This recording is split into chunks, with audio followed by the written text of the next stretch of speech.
I am confused. Being philosophically consistent and being a very honest person, I'm sure you can tell me where God came from. And in addition, once you've told me where God comes from, please try to clarify how you can figure that a spiritual force can have an impact on a material universe to create it.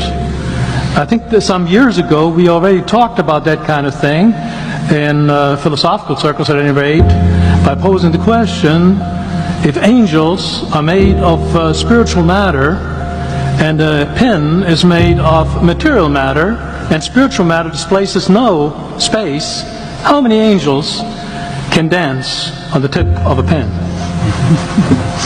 I have a sense of sort of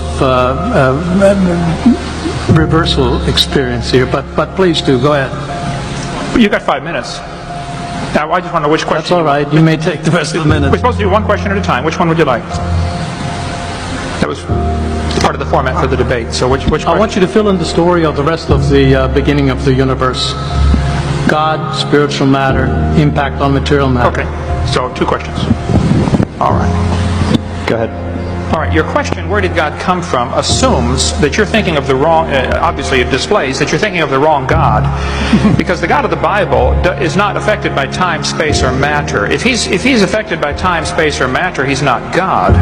Time, space, and matter is what we call a continuum. All of them have to come into existence at the same instant. Because if there were matter but no space, where would you put it?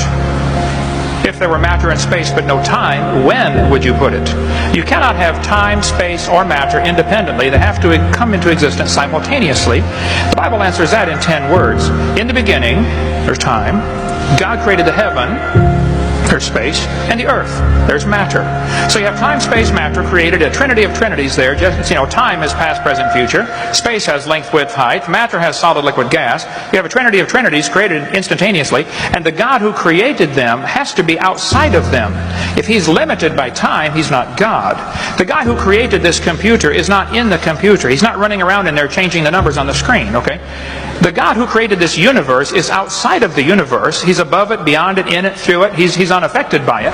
So the concept that a spiritual force cannot have any effect on a material body, well then I guess you'd have to explain to me things like emotions and love and hatred and envy and jealousy and rationality. I mean, if your brain is just a random collection of chemicals that formed by chance over billions of years, how on earth can you trust your own reasoning processes and the thoughts that you think? Okay? So